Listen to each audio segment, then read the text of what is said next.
What's up? Welcome everyone to the Mind Design Podcast. Ron Carter here, and our special guest today. Who Brian are you? Marsolais. Special guest. I love it. Thank you so much for coming on to the show, Brian. The show on your channel. Yeah. Oh, right on. I'm glad I showed up. I was gonna call in sick, but Ron, I knew you were gonna be here. Uh, Awesome. So, if you're new to this podcast, um, what we talk about is mindset. And it's like, well, what the hell is mindset anyways? But it's our state of mind and our state of thinking and how that affects what we create in our life and what we get to experience in our life. And so yeah, and there's a couple mindset principles just in there, like what we get to experience, not what we have to or what we should or shouldn't. I'm a firm believer that everything that we experience is on some subconscious level by choices that we've made. Um, that may be a hot topic that a lot of people can debate. They can be like, well, what about mm, there's all these yeah. instances, right, that seem like the opposite. What about being born in the hood in LA? And it's Mm, like, yeah, I know people who were born in the hood in LA and now they're not there because they made choices, you know? yeah. I mean, we could You, go into that right, with so many things. So, right. And I'm just saying that before all the comments come in yeah. about like, what, but it's Hey, like, the great thing about it is, if you are tuning in, we might just spin something a different way that you'll understand. You know, yeah. Or and maybe we won't. Maybe it'll be the yeah, same maybe. stuff that you've already heard, Yeah, but it'll just yeah. reinforce some positive change, you know? Right on. Oh yeah. Yeah, but we like to have fun here too. And so I mean, who doesn't like fun and laughing? Um, Mm. so Brian, we were talking a little bit before recording, before we hit the record button, and there's something I'm trying to figure out how to like segue into this, right? But I feel like this is super important because we were talking about money before this, right? Mm. De And Niro. how, yeah, moolah, gouda, that cheese. uh, oh yeah. and and how an abundance of it or perceived lack of can really affect our mindset. Um, there's something that I tell people, like for my own business. I just was on a call with somebody earlier today, and I told him this because he's like in a spot where he needs more money. That's why most people get into some sort of business. They're like, I want to make more money, right? Yeah. And then, but he doesn't have any stable income right now, Hmm. and so I was like, dude, like, just go get that, right? Just go get some, like, even if it's something small, because he wanted to Little, get into online sales. yeah, a little stability for you first, and then Yeah. Ron will take you to the promised land. Yeah, because it's like I've been in situations where it's like I'd quit my job as a janitor and I needed sales to come through. And this is very different because I'm not providing a physical service somewhere where Mm. like that's a little different because it's like you can get one client, do an excellent job, everybody gets to see the job, they get to hear about it, then you end up getting more clients. But when it's like you're delivering a digital service, it's like look, you have to like you still have to do that. You have to provide the service, but no one else is going to really know about it. So you also have to know how to sell. And they have to really know, like, and trust you. And it's like if you really need it, they can sense that and they can feel that. And then they feel like it's like you selling this thing is less about you helping them and more about you getting something from them. Yeah, yeah. And you might be able to close sales that way, but chances are when I was in that state, I was selling products to people that I wasn't even sure if I would get them the result. Like just being straight up, it was like Hmm. iffy. I'm like iffy. Like I think I could probably help you, but like I need a sale, so let's do it, you know? Oh, And like, and that's just the reality of that, right? And I learned that lesson from like not being able to get people some results mm, that I saw like red flags in, but I needed a sale. And so now it's like, no, like, look, if you need money right away, you're probably not going to do everything that I say to do the way I say to do it, which I understand. I don't tell people it like that, but it's like, so like get some stability so that you're able to play the long game with this. And yeah.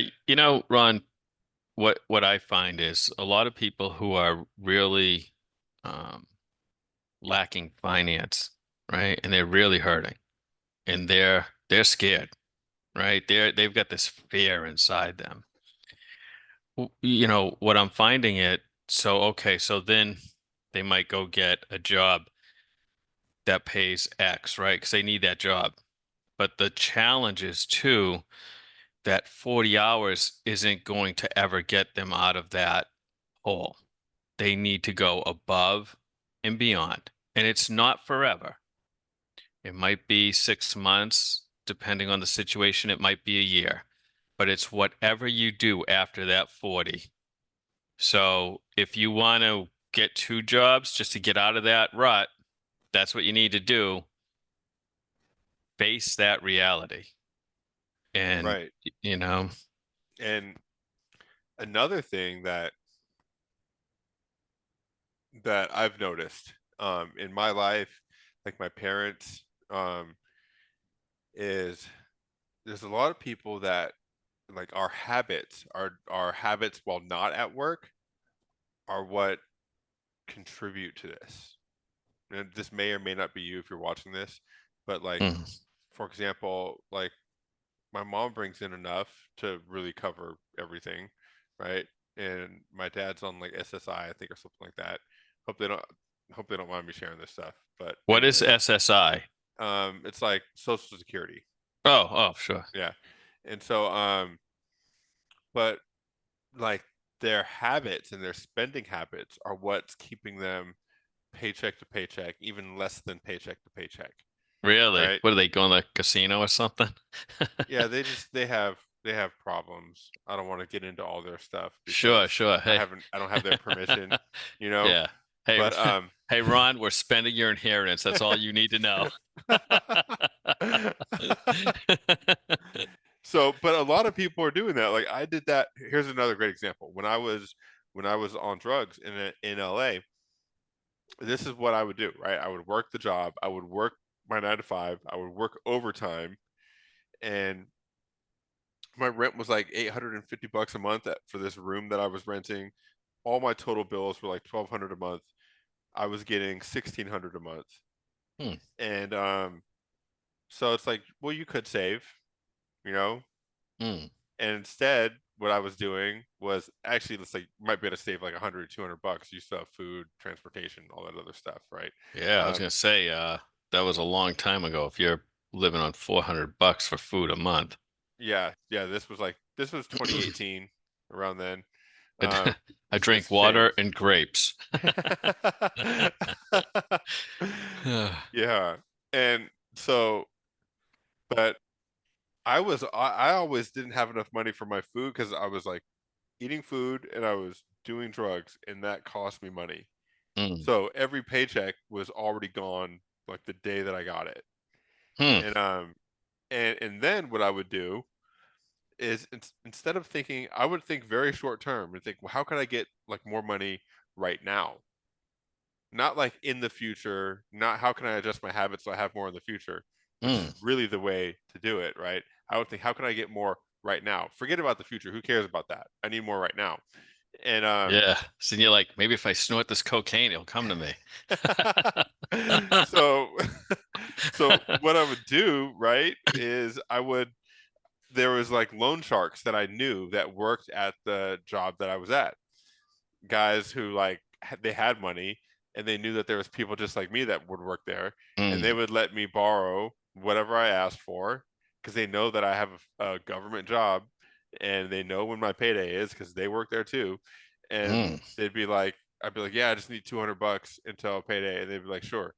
We meet up, they give me $200, but on payday I would owe them, forgot the percentage. One guy was double. On payday, I would owe him 400. No way. Yeah. Wow. Another guy was I think it was less than that. I think it was like 1.5. So like, so I would owe him 300, right? Holy And Jesus. and I would do that, I and want to then I get in would. that. That's a business I want to get in. Hook me up, Ron. All you have to, all you got, yeah, it's great because you can just get to, make a bunch of money off of like really desperate people who, Mm. Yeah, yeah. instead I of mean, I'm help them. sure hey, there's some ethics, I'm sure, with it, but Yeah. do you have to break anyone's legs or anything? Or I mean, maybe it depends on what you want to do when those people don't pay you back. So Um, did you ever not pay him? no, I always paid them. Oh yeah. Were you Because, out of fear? well, if I didn't pay them, then I couldn't borrow again. Oh yeah, okay. So wow, But see, hey, that's unreal. so I would do that, and then I would get into a hole, and then I would need to work more overtime to be able to. It's just like going to a payday loan place, right? Mm, But so it's like what I was essentially doing was saying I don't have enough right now. So what I mm, need to do is I'm gonna take some of like in reality, it's like I did have enough, and I just wasn't settling with it, and so I decided that I'm gonna take some of what I know I'm going to have in the future and steal it from my future self and give it to myself now, and then mm, also pay a penalty for doing that. But I won't pay that penalty until later, so who cares? It's like, mm. well, if you do this over and over and over again, I mean, Yeah. it just goes downhill, right? Yeah. And um, now we're getting into like financial literacy and stuff, but like here's the thing that's important, I think, when it comes to like mindset. Um, I was so impatient that I needed things now, and I didn't even think about how that's going to affect the future. And that's because I had this fear of not being able to get the things that I want to get right now. Hmm. And Self-gratification. right. Self-gratification not happening. And ultimately this stems from me looking at like my environment and everything around me and thinking this is not this is not acceptable. This is not what it should be. And not just being okay with what is and being in like a grounded state. Hmm. It's like, you know what I mean? Yeah. I mean, money's an emotional thing. It's an emotional thing. It's an emotional ride for a lot of people, Yeah. you What know? what comes to mind for you when you say that? Well, I think my earlier self, you'd always worry about money. You ever have those days where you just worried about money? You're like, oh my God, I need to make this much on Friday. Well, obviously, right? I need to pay back my loan sharks. They're gonna Right. bust me up. It's not gonna be fun. Um, but that worry and that um, worrying about money and finances and all that is just needless. It's not going to help you. Worrying has never solved someone's financial problems, ever. Nobody. And it never will. One of the things that worrying does is it just creates your nervous system to be in your adrenals just to be flowing and pumped. And oh my God, what am I going to do? But that's no place to live, and that's not going to solve any money issue that you have. So just to be clear, it's like, well, like let's say that you need to let's go to a totally different situation. You're in the woods, you're hiking, and a bear pops out of the woods, right? And Hmm. then your adrenals start firing because the bear's running after you. Like that's good, right? Because then you get to have all this energy and take all this physical action to get away from the bear. Hmm. So, Yeah, I mean, hopefully get away from them. right, hopefully. Um, Okay. Or you can so run faster than someone you're with, maybe. I don't know. yeah, that's all you got to do. Just Yeah. not be the slowest person. Um, so, but how come it's not good? for like when you need to go make money because you got to go take some action, right? You got to go do something, Mm. or is that Yeah, just I a mean, false belief? you know what?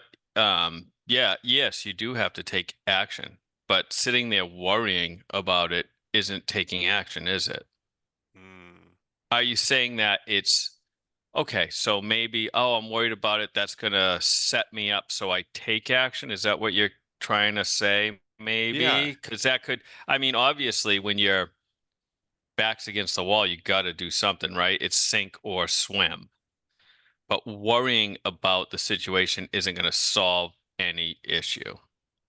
Mm, Action will, action will every time, at least get you feeling like, okay, I'm giving it my best shot.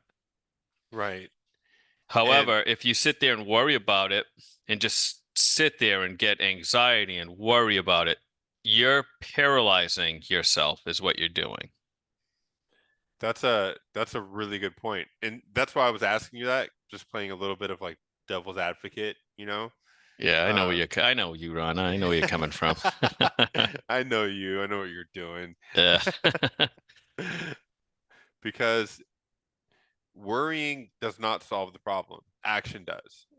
Mm, And we have the choice of taking action from a totally fearful, worried state and continuing to worry after the action, like, oh, I hope it works. Like maybe if it doesn't work this time, then maybe I'll just try something else. And or we can feel centered and grounded and take the action and then be like whatever the action may be, right? Whether it's cutting down on spending habits, whether it's like starting a side business, whether it's working or applying for second jobs, and then like having it not work out, take the action. It doesn't work out, but because we feel grounded, we're able to see that okay, maybe it didn't work out this time. mm, So what can I improve for the next time that I do it? And then find out what you can improve and do it again. I know whenever I'm in a fearful state and I'm trying to create anything, it's like I'm like flailing around trying to like create an mm, outcome out of like out of chaos, right? I'm just hoping that the chaos is going to organize itself into what I what I want it to be. mm. And when I'm not in this like fearful, anxiety ridden state, it's not like that. Everything feels very intentional, and even if things don't go the way that I want them to right away, it still feels like intentional incremental progress, you know. At Yeah. least that's been my experience with that kind of Hmm. stuff. Yeah. Well, one of the things that you said earlier about fear, right? Fear wears lots of different clothing. Or did I just hack that right up? I said something like that, but we'll give you credit because we weren't recording then. Yeah, yeah, yeah. No, I gave you credit, buddy. Yeah, I was right here. We could play this back. I don't want any lawsuits. No, you But got yeah, nothing to fear. so, you know, um, getting back to the mindset, right? So worrying about your lack isn't going to solve your lack. It never has solved the lack for anybody. So instead of looking at it as worried, feel, change your terminology and say, well, now I'm aware of it. I'm aware of my shortcoming and I'm going to do better. Change that self-talk you have, let go of that worry, and get up and do something. Do something right now about it, whether it be finances, relationships, being in shape, nutrition. I don't care what it is. Just do something about it and stop lying to yourself, sitting on a couch saying, oh, if only for me. Right. One of the things that really helped me with this, because I was in fear that I was going to lose a sales job at one point in time because I wasn't producing the numbers that they wanted me to when I first got started on that team, and and I had a call with the owner, and he said, "What's going on that's got you like not producing?" and ultimately it was I had this fear that I was going to get cut from the team because I wasn't producing. And so what Mm, that fear was doing is it was making me take this very sporadic action. I was working long hours, and I was like calling all these people, trying to message all these people, not doing any of it in a systematic, like grounded way. And when I was on calls with people, they could sense that I needed it because I needed to close these sales to get my numbers up because I'm gonna get fired from the sales team. And mm. and I had this fear about it, right? And so I told the owner that. I said, "Yeah, well, I mean, behind all the action that I'm taking every day, I have this feeling, this fear."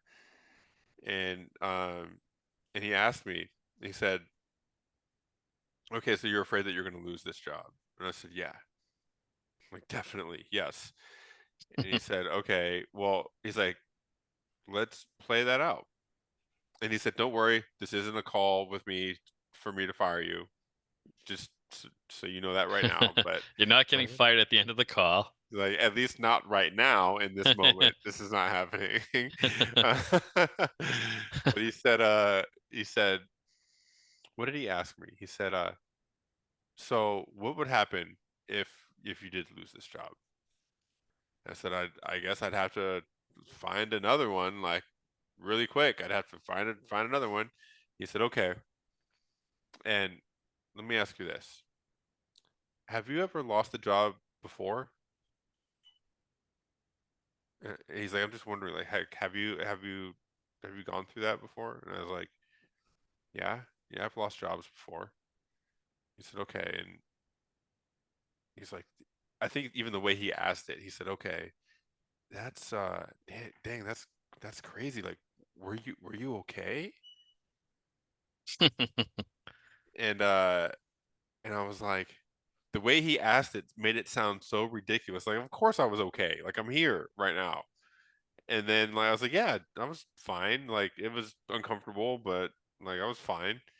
It's like, huh, okay, so the thing that you're afraid of right now has happened before, and you were totally okay. Interesting. Mm, And I was like, oh, like so even if I did lose this job, you'll be yeah. fine, you know? And Yeah. All that and, worrying for nothing. yeah, and the funny thing is after that call, I was taking the same actions that I was taking before, but not from this place of fear and worry. From this place of like, this is what I'm supposed to do, so I'm gonna do it. Mm. That's And interesting because you just said something that it was kind of like all of a sudden you shifted to saying instead of me needing a sale, you went more to what do these people need? yeah, Does that make sense? exactly. And when I did that, I started getting sales Mm-hmm. and Because started meeting the quotas. you started thinking, what do other people need? Not what do I need? It's impossible to do that when my whole mind, when my whole head and all of the Mm, space beyond it is thinking about me, what I think that I'm not going to get, how am I going to get it? Like it's all just like I'm just thinking about myself even when I think that I'm not. And mm, once all that can be let go, where it's like I know that I'm going to be fine. Everybody on here who's watching this, no matter mm. what you're going through, you're going to be fine. Yeah. And the way Yeah. that I know that is because you're still here. The only way that you're not fine is if you're dead, right? It's like then you're not fine, right? Yeah. Um, Yeah. and so like whatever challenging situation you may be going through, if it doesn't result 100% with 100% certainty of your death, then you will be okay. Mm, Not saying it's not going to be challenging. Not saying that it's not going to be like a tough road to go down, but you will be okay. And once I'm able to realize that myself, then I can start making empowered decisions that aren't based off of my fear, you know. mm. Yeah. It's so true, you know. And I think there's a lot of times, even, have you ever met a depressed person, someone who's who's down on their luck, and for all reasons they could have a great reason, whatever they're thinking. Right. But what I've noticed is when people think of themselves and just themselves, they usually get depressed. Just me, and what I don't have or all those type of things. But when they start helping others, automatically more dopamine is rushed to the system and they just feel better. That's just it's just I don't know, what would you say that is? A law of physics or a law of the human race, or I don't I don't know, but I know that even people who watch an act of kindness, they're not even doing the act of kindness, they're just watching it, their dopamine rushes in just watching it more than yeah. any other drug. It's been proven. I think that it's like a law of the universe. And I mean, maybe not like a law of the universe like gravity, right? That's like you can mathematically like Yeah. there's mathematical formulas for that, right? But this is it's I look at it like it's like a spiritual law of the universe. Mm, And and I know that this is the main thing that helps with alcoholism and addiction is switching that because a lot of I can just speak for myself, right? When I was highly addicted to different substances, what I was actually medicating was my depressed mood, my mm, depression, and in my anxiety. And what was causing that was me consistently all day, 24/7, thinking about me. What am I going to get? How am I feeling? What am I going to lose? Am I going to be able to get this thing that I need? It was just perfect. it Yep. was all that, and then that got so uncomfortable, that depression and that anxiety, that I would have to numb my entire central nervous system, Mm, and that continued until the quote unquote solution that I had caused so many problems that I was like, I got to get rid of this. This is actually a problem now. But here's the thing: when I would try to get rid of that, the main problem was still there. My self-centeredness, my selfishness, constantly focusing on myself instead of other people. And so mm, I was still in pain. yeah. And it wasn't that until I switched that around that really started to change. Um, One of the things when I first came into sobriety, one of the first things that I was told to do was I was still like detoxing and going to meetings and stuff. And my sponsor at the time told me, "This is what I want you to do. I want you to be of service to people however you can." And I was like, "How am I going to do that? I have like 5 days clean. I'm still like sweating all this stuff out of my system."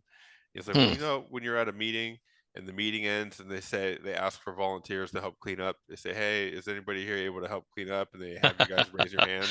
He's Yeah. like, "That's what you do." He's like, Ron's like, the hell with it. I don't want to clean up. Clean up yeah, yourself. yeah, I don't feel good. I don't want to do this. Yeah. And and so he said, "That's what you do."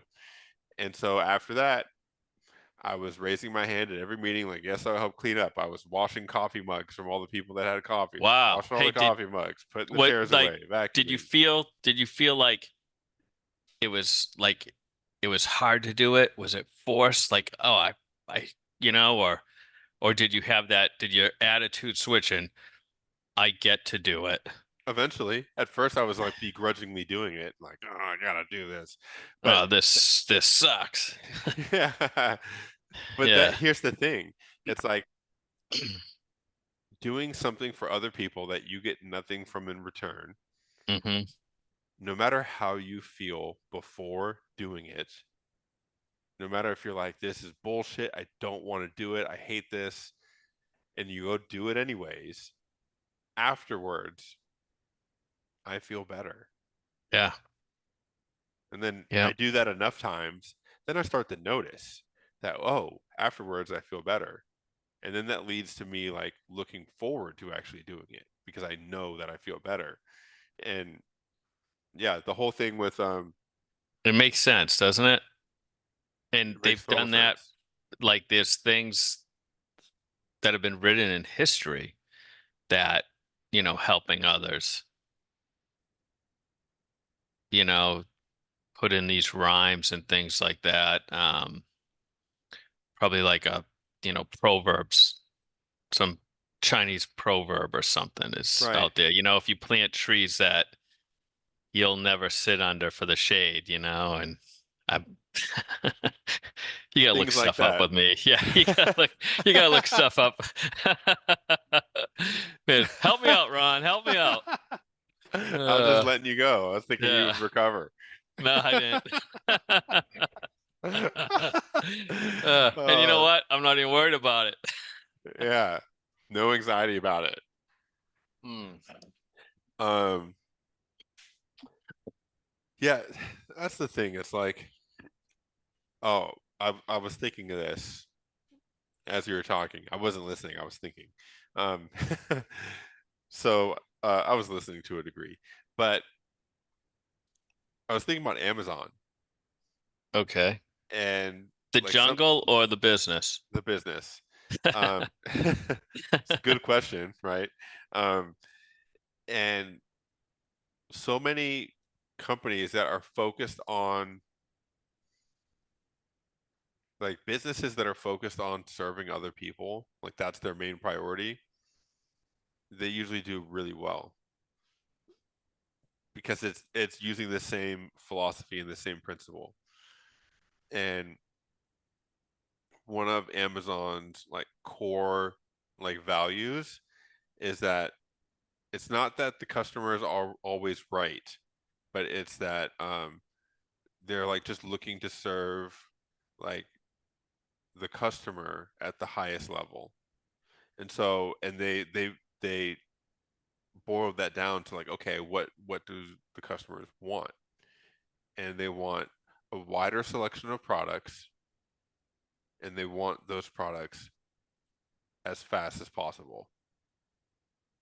That's what they want. So everything that they do and every decision that they make as a company is like, okay, is this going to help them have a wider selection of products, or is this going to help them get their stuff faster? If it doesn't meet those two criteria, even if it would serve the company or serve the employees or the executives, they don't do it. Hmm. And that's what they've always done. And that's why for the first 20 years they weren't a profitable company. They were taking on outside money and like they wouldn't have profits because they were just investing that outside money into their different assets to help make the customers have a wider selection of products and get the products faster.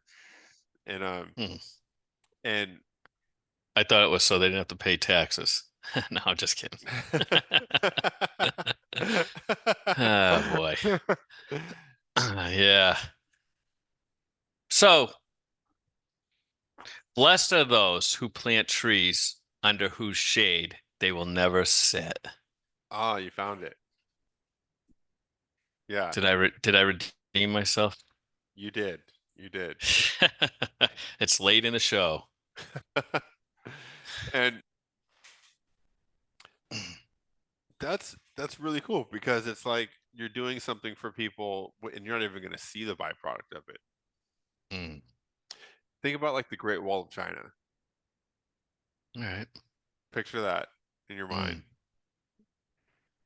Do you Yeah. know that the Great Wall of China took, I think it was over 1,000 years to build?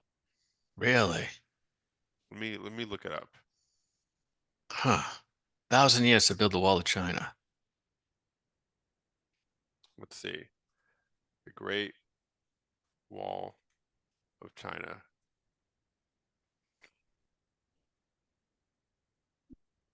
So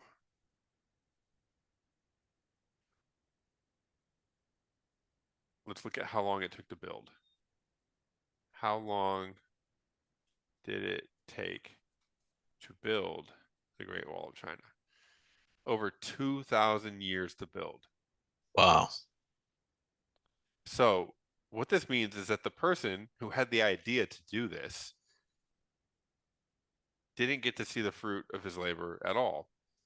That Hmm. person or that person's children or their children's children or their children's children's children, they like go like on forever almost, it seems like, right?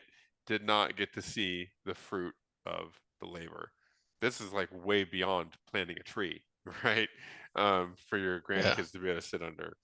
Uh, and but here's the thing, it's like these long time horizons of doing something for other people, because that was built to protect the people of China, right?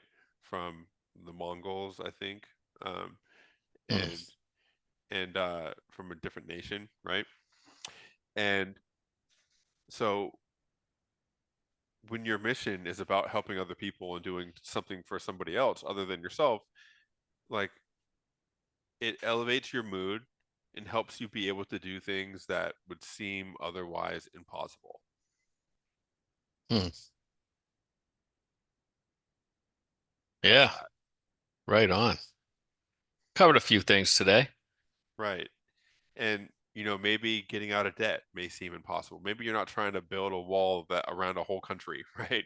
But like Yeah. getting out of debt may seem impossible for you right now, or finding a better job, or repairing the relationship that you don't want to lose. That stuff Hmm. may seem impossible right now. But when you make the focus about somebody else, they become a lot easier. It's like maybe you want to get out of debt to be able to provide something for your children, have Hmm. them not inherit it, or maybe you want to be an example for your kids or family members or friends, and so you want to have a Yeah. really good relationship. Maybe you want to teach it to somebody else Right. how to get out of debt. Nothing's like your own experience. Exactly. And so, yeah, keeping others at the forefront of our mind when we take action in doing things for them, Hmm. there's like no greater motivator. um on top of that, just staying grounded when we're in the eye of the storm, so to speak. uh, Hmm. when it feels like there's all this um, like whirlwinds all around us, and being able to Yeah. not give in to that anxiety or the fear of the situation. and and sometimes this may take like doing things to actually be grounded. Like I was just surfing in the water literally like an hour ago, before we got on this call, and I told Brian as soon as we got on the call, I was like, how are you? And I was like, I'm great. I was just in the ocean. Hmm. Feel great. Hanging 10. Yeah. Hey, but on that note too, for years and years of my life, whenever I needed to get grounded, I'd go to the ocean. Now that worked for me. That worked for me, going to the ocean worked for me. I live close enough to the ocean where I can do that. So find your place, find your place that's going to ease your mind, ease your heart. Find that place. Right. It may be different. It most likely is different Mm, for you watching. yeah. Um, I think there's gonna be some people, well, my place is at the bar. You know? Oh man.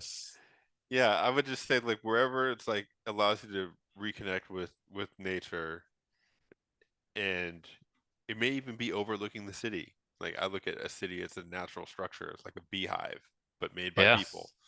Um, Mm, and uh, and wherever it is where it's quiet and there's not a bunch of advertisements being thrown your way on from an yeah. electronic device. Try to get rid of the distractions. Right. Hmm. And then you'll feel this overall sense of it's okayness kind of flowing through you. At least I have. I like that. Okayness. Yeah. Yeah, we're quoting things and we don't know where it comes from on this podcast. We're making up phrases. Okayness with Ron Carter. I love it. Uh, but hopefully this episode was helpful for any of you guys who may be feeling anxiety or fear, or you're not in a spot where you really want to be at. Mm, And and if it was, check out some of our other episodes. Maybe consider subscribing because we do these every week. yeah. If you And don't want just to, just don't. because I told you to, Yeah. then Hey, don't, you know? just do, listen, if you can do just one thing a day, even it's just one thing a day to create your ultimate life. Small changes made over time lead to big shifts, or Hmm. small shifts over time lead to big changes. That's that's what I meant to Yeah. say. Right, right. It's like you wake up one day and you're like, holy shit, look where I am. Yeah, and that's really how you experience it too. Yeah. It's not, you're not like, oh, I'm making all these changes and it's great and I can see all the progress. It's like, nope, you just head down doing Mm. that stuff, and then one day you look back and you're like, how did all this happen? And the reality is, it's like you did Yeah, yeah, it. Yeah. yeah. All right. I hope that was helpful for you guys. Great Tune in talking with you, Ron. always. It was an honor being your guest. Maybe we'll do it again sometime. Yeah, yeah. How about next week? Sure. And we got other videos around here. You can, any, if you're watching this, there's one over here, there's one over there by Brian somewhere. You can check Mm. those out and see our other episodes. And we'll see you guys in the next one. Thanks for coming on, Brian, our honored guest. Yeah, Hopefully we'll see you next week. right on. See ya. Adios.